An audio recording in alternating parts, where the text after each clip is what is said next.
Here are 6 tips for flying the new Fortnite plane, presented by Fortnite Master. This week's guide is dedicated to the new X4 Stormwing airplanes. We'll go over the basic mechanics, then move into some cool tricks and more advanced tips to help you win dogfights. Without wasting any more time, let's get started. The new planes are super easy to fly, but there are some controls that you should know about that can help you navigate the skies faster and safer. First, using roll left and roll right will make your turns much faster than using your movement keys. For anything more than a 90-degree turn, you should be using one of these 2 buttons. You can also double tap either one of these 2 buttons to do a barrel roll in that direction, which can make it much harder for players to hit you while in the plane. There is also an option to roll invert, which basically just turns your plane upside down. There is something kind of cool that you can do with this button, however. If you end up flying upside down somehow, the roll invert button is a quick and easy way to flip right side up. The air, brake, and boost controls are pretty self-explanatory. The only thing to note is that boosting destroys builds, and your plane takes 50% less impact damage when boosting. Switching seats in airplanes, however, can get annoying because there is a specific order in which you have to switch seats. The order for switching seats goes clockwise, but what you really need to know is that the front left passenger seat is the spot immediately before the driver's seat. Just note that you can switch to a specific seat. You just have to click the button multiple times quickly until it displays the seat you want. Another cool button that not a lot of people use is free look. This is really useful for scanning the sky and the ground on either side of you without having to turn the whole plane. It's also important to remember that players in planes will now take 50 damage directly to their health if the plane is destroyed. So if somebody is shooting you down, jump out before they completely destroy your plane. And if you prefer inverted controls, that's an option too. Just head into the settings menu under the second tab and there are 2 options for inverted aircraft controls. It's not often that you need to put your plane in reverse, but there are a couple of things you should know about it. The first is that you need to come to a complete stop before you can back up your plane, which also means it's only possible when you're grounded. If you need to reverse to reposition before taking off, it should be the first thing you do, because once you start the engine, you'll need to fully brake again before having the option to reverse. The second thing to know is that you can reverse up any incline in these planes, even a mountain. And while it may not be practical to reverse up a mountain in a real game, the ability to reverse up any incline can come in handy. For example, repositioning and backing out of places so you can fly again. This next tip is one of the best ways to counter aggressive planes from the ground or the sky. Hijacking is basically just jumping on an enemy's plane, shooting the pilot, or forcing them to bail.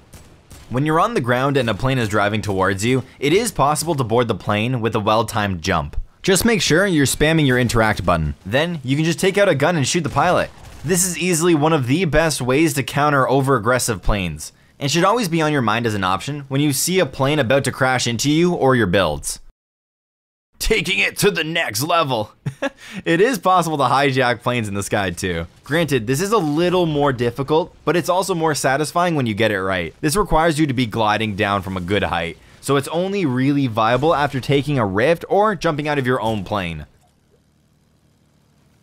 Mid-air hijacking is one of the quickest ways to end a dogfight, because when you land on the enemy's plane, they have very limited options. If they're smart, they will change seats to shoot back at you. Otherwise, their only options are to jump out or be eliminated. The plane's built-in gun is good for some situations, but many times your best bet will be changing seats so you can take shots with your assault rifle or sniper. You can be much more accurate with normal guns, and you won't need to change directions with the plane to shoot enemies below or behind you. This affords you options like coasting over players and raining down bullets from above. Or let's say another plane is on your tail. Instead of trying to pull off some crazy air maneuver to get behind them, just hop in the passenger seat, turn around, and spray them with an AR. There are a lot of ways to use this technique, so keep it in mind as an option at all times. One undeniable fact about these new planes is that they're hard to ignore, especially when one is gunning right for you. It is really easy to take advantage of this fact and use planes as a distraction. In duels or squads, an effective strategy is to have one player stay in the plane to fly around and harass the enemy, while the other teammate jumps out to take free shots on the distracted team. This puts a lot of pressure from multiple angles, putting your team in control of the fight. The player who jumps out needs to make sure that they don't get over aggressive. We recommend taking shots from a relatively safe distance while the plane makes its rounds, then pushing in when the enemies are weak. Dogfights, aka plane fights, are the first real showing of aerial combat we've seen in Fortnite, and they are a ton of fun. Here are some tips that will help you come out victorious. The air brake is a huge part of controlling your movement and repositioning midair. You can use the air brake to essentially stall your plane in the sky, allowing you to track the enemy or take a different angle to the fight. If a plane is right on your tail, you can use the air brake to slow down and trick them into passing you, giving you the advantageous position. It is one of the best tools in your kit, so make sure you play around with it. The plane's guns take some finesse to master too. It's important to note that these gun turrets are not hit scan, they are physical projectiles, so you'll need to slightly lead your shots if shooting from a decent distance. The bullets on these guns also have a max range of 250 meters, so although you might be able to see another plane at 300 meters away, you won't be able to hit them.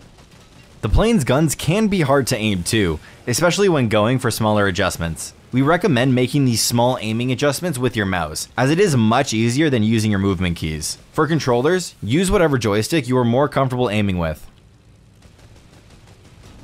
Finally, don't limit yourself to using the plane's turrets in dogfights. Shooting your turret until it burns out, then hopping onto a wing and emptying out an AR clip can do a lot of damage in a short amount of time. Not to mention, you can aim anywhere while sitting on the wing, not just the direction you're facing. Thank you all so much for watching this video. If you've enjoyed, then don't forget to hit like and the subscribe button. If you want notifications every time we upload a new video, then hit the bell. Finally, if you really enjoy our videos, then share them to your Discord and on Reddit. From over here at Fortnite Master, my name is The Saved One, and we're out. Peace.